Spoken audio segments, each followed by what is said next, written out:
Hello and welcome to a inaugural first-time streaming edition of the Cyclone Insider podcast and a now apparently YouTube video show. I'm Travis Hines. He's Randy Peterson, coming to you from just outside Jack Trice Stadium in separate locations so we can keep our audio clean after Iowa State's 42-10 victory over Southeast Missouri. Randy, I think this game went probably as much according to plan as it probably could have for Iowa State. Hunter Dekkers, huge game in his debut as a starter. Xavier Hutchinson, huge game in his first game back since deciding to come back. Did exactly what I think Iowa State hoped he would do. Jyrell Brock at running back shines in the second half. And the defense, with a little bit of sputtering, is mostly dominant throughout the game. I wrote this in one of my stories, Randy, that after seeing so many absolute battles between Iowa State and UNI in these first game FCS games, that getting a little reprieve if you're Iowa State by blowing the doors off somebody was probably pretty welcome. Yeah, that was this is something we hadn't seen. I mean, Iowa State was 3-3 under Campbell in the last 6 season opening games. So I think everybody, at least all the Iowa State people, knew that this would be, a big win for the Cyclones. But I guess you just never really know. But right from the jump, Iowa State was the dominant team. I mean, what was it? 3 possessions, 3 touchdown passes to Hutchinson. I mean, if that's not domination, I don't know what is. The defense came up with a turnover.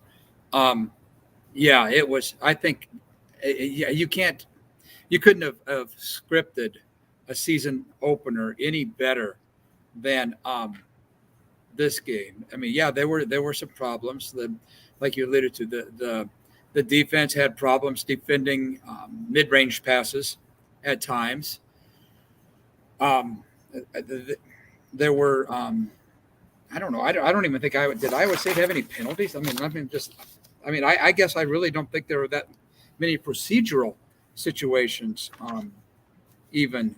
So it was looking for penalties here, and I can't see them right off the top of my head. Iowa State had 3 for 20. SEMO had 9 for 100. So it was pretty much a game that went. I don't even know whether you could have scripted it like this, and especially in Dekkers' inaugural game as a starter. So yeah, I don't think there's many holes that anybody can punch in this game. Yeah, I mean, you talked about Hunter Dekkers. I think that'll be the story that people are going to be focused on coming out of this game, heading into next weekend in Cyhawk, which I'm sure we'll talk about here in a little bit. But Hunter Dekkers, in his debut as a starter, 35 of 31, 293 yards, 4 touchdowns, 1 interception there that could have been costly before the end of the half. But Iowa State's defense kind of bowed up and held SEMO to 3 points instead of 7. If you go into halftime, Iowa State probably still coasts to winning. But you go into halftime 21-14, you're probably feeling very different as an Iowa State fan rather than the 21-10 that it did, keeping it a 2-score game. But to me, Dekkers' game was impressive because it felt effortless. And I mean that in the best sense, in that it felt like he was comfortable at almost all times. And some of that certainly is playing against a mediocre FCS opponent that wasn't able to put a lot of pressure on him, gave him options to throw, and had Xavier Hutchinson in single man coverage quite frequently that they were able to take advantage of early and often with those first 3 touchdown passes on the first 3 drives. So I don't know that we can extrapolate a ton from this game from Hunter Dekkers just because it's game 1, it's a lesser opponent. But I do think, to me, the thing that stood out was just his ease in which he played. And then, Randy, when we were talking to him after the game, he said, I kept waiting all day for the butterflies and the nerves to come. And when I got under center to take that first snap, they weren't there. I realized that they weren't coming, and let's roll, I think is what he said. So to me, that was impressive, and I think that's maybe the most encouraging non-technical aspect of Dekkers' game going forward. We'll see him stressed and tested to a very different level next week with what appears to be another elite Iowa defense. But in terms of just going out and looking the part, Hunter Dekkers did that extremely well today against. Yeah, it's kind of different with Dekkers, and Campbell alluded to this during the postgame. It's kind of different with Dekkers than it was with other first-time starters. Iowa State had a chance to see what it had with Hunter Dekkers last season, especially during the season before. And the season before, yes, exactly. But and last season when he played in the second half against Iowa in the Cyhawk game right out here, I'm standing close to the end zone, but right out here, that he in the fourth quarter he came in and pulled Iowa State within a one-score game of Iowa. And I think I looked at you up in the press box, and I think we were expecting Campbell to put Purdy back in the game, but no way. Dekkers stayed out, and that gave him a lot of confidence. And here's something else: a couple other confidence factors here that Campbell had with Hunter Dekkers. When Purdy left and eventually became a member of the 49ers, made the roster, and good for him. Campbell could have done what a lot of other coaches have done and gone to the transfer portal. But Campbell knew right from the jump that he was not going to do that. He had that much faith in Brock Purdy. So, I mean, and Hunter Dekkers knows that. It's and I've talked to Hunter about that. He knew that when he knew that Campbell had faith in him. So there's a couple things, and then even today, fourth and 3. At the Southeast Missouri 33-yard line, right out there. I'm looking right at it. First quarter, Iowa State went for it. Now that's nothing different for Iowa State. Campbell and Tom Manning, they oftentimes do that. But I mean, my God, you do it too. You're doing it with Brock Purdy at quarterback, and you're doing it with Breece Hall at running back. But this was with Hunter Dekkers at quarterback, and it was with at that time I think it was Sanders in the backfield.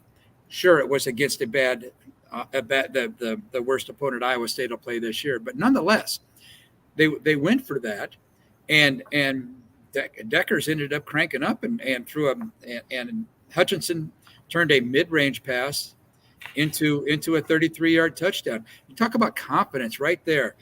And I talked to both Hutchinson and Dekkers about that after the game, and neither player were surprised that Campbell did that. But Campbell said afterwards that that was one of the reasons they did it, was because they wanted to give Hunter Dekkers confidence in situations like that, and by golly, they got it. The other successor on the field was Jirel Brock taking over for All-American and current Jets running back Breece Hall. Brock, who entered Iowa State as a member of that same 2019 recruiting class as Breece Hall, a more highly regarded prospect before Hall took the reins of that job and never let go, finishes a game with 104 yards on 16 carries, really did it all in the second half. In the first half, only 3 carries for, I think, 6 yards. Obviously, as we talked about, Dekkers and Hutchinson did all the heavy lifting early on before they handed the ball and the reins over to Brock there in the second half. I thought he showed a little more urgency, a little more aggressiveness in the second half, to where it seemed like at the point of attack he was playing a little bit more violently, even a little bit more creatively. I think we saw him bust out a spin move on multiple occasions that he didn't feel like was quite as creative in the first half. So an impressive showing for Jirel Brock. Randy, though, I'm still not convinced that this is Jirel Brock's job in perpetuity. I still think that we saw enough from Deion Silas, Eli Sanders, and specifically Cartavius Norton. It'll be interesting to see how this plays out over the next few weeks. Norton was electric, like to where everybody kind of gasped in the 3 times he carried the ball. Had an injury that Campbell said was cramps, or he believed to be cramps, at some point during the game. It didn't come back in. But Brock had a fantastic game, but I'm not ready to declare that running back competition quite over yet. How about you? Yeah, no, I agree with you. I don't have any doubt that Jirel starting next Saturday in the Cyhawk game, but it was evident what the game plan was in the second half. I mean, in the first half, 23 of 31 plays that Iowa State ran in the first half were passes.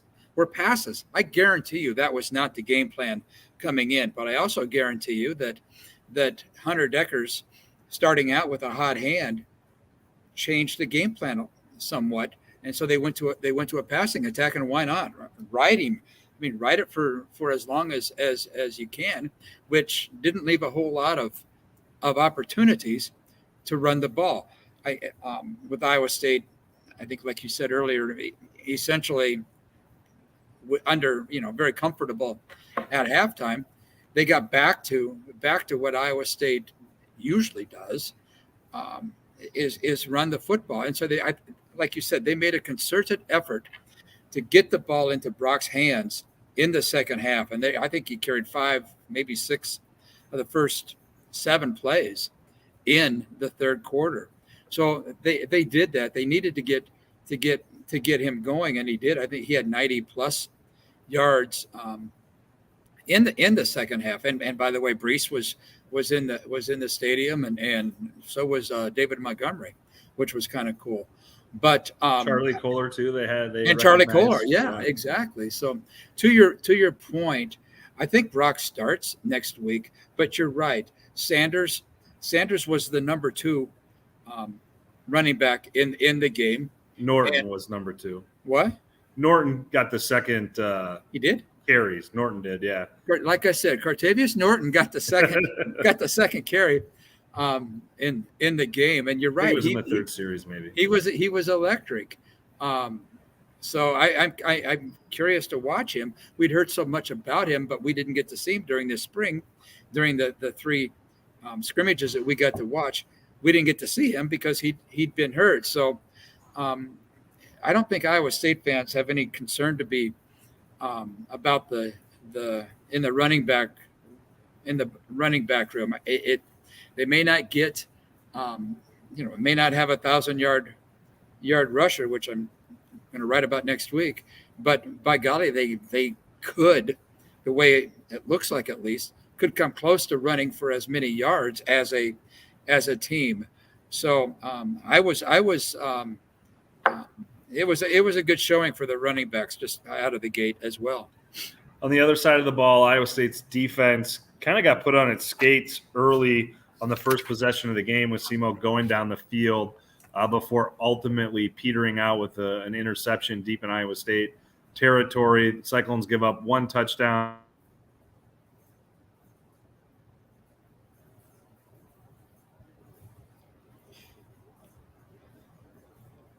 Yeah, and Bo Freiler played very well. Kobe Reeder was very good also. So I think with those 2 guys, the Iowa State will be very good on defense once again. Will McDonald, he was being double and triple teamed. He didn't get a sack. He only had 1 tackle, but I think that everything will be fine with the Iowa State defense once they get figured out how to shore up the pass defense that was suspect, to say the least, especially on those mid-range passes that were thrown in the areas where the linebackers were. But once they got that cleared up in the second half, I think things went pretty well. And the kicking game was flawless. Jace Gilbert kicked a couple of them into the end zone, maybe 3 in the end zone. So anyway, all in all, Iowa State's season opening game, I would say gets a strong B. So anyway, so that pretty much wraps it up for Iowa State's game 1. Iowa State against the Hawkeyes next Saturday at 3:00, I believe, at Kinnick Stadium. hopefully,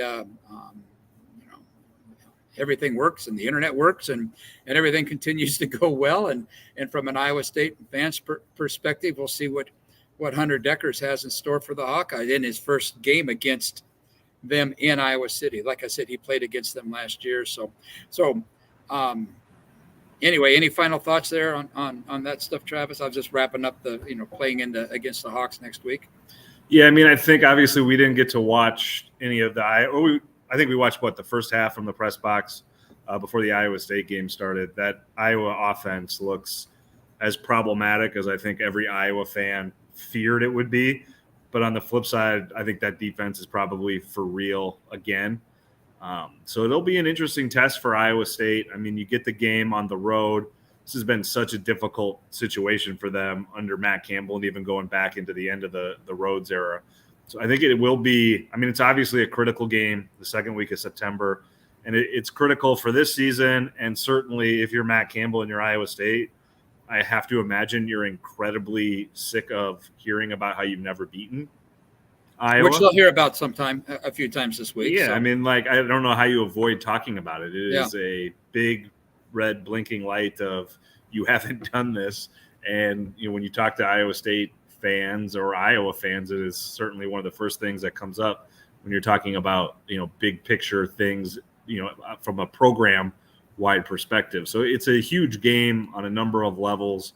If Iowa State wins this game, beating a Power 5 opponent the second week in September, that kind of changes the potential trajectory and the potential ceiling of a season, where there is rebuilding going on, or at least rebooting or overhauling the roster. So a huge game, as it is every year. I imagine Iowa State will be a slight to moderate underdog at Kinnick Stadium, but I don't know that you could have watched that Iowa game and that Iowa offense struggle as much as it did today against South Dakota State and not feel like Iowa State's going to have a very, very competitive opportunity in this game. Well, it's going to be about Hunter Dekkers in the offense, penetrating that very wonderful Phil Parker defense also next week. So, it may be a good test to see how that running back room goes. It may, we'll see what happens in that game. But that's Iowa State's going to have to play. I think as well as Iowa State played on offense today, Iowa State's going to have to play much better next Saturday. I think that'll do it for us here on the first ever video streaming edition of the Cyclone Insider podcast. If you're listening to it in podcast form and you want to check out the video, be sure to check it out on YouTube. And if you missed any of the early show, it's either going to be able to be archived on YouTube or in our podcast feed. So plenty of places to check this out. For Randy Peterson, I'm Travis Hines. This has been the Cyclone Insider podcast from the Des Moines Register. Thanks for checking us out, and we will talk to you again another time soon.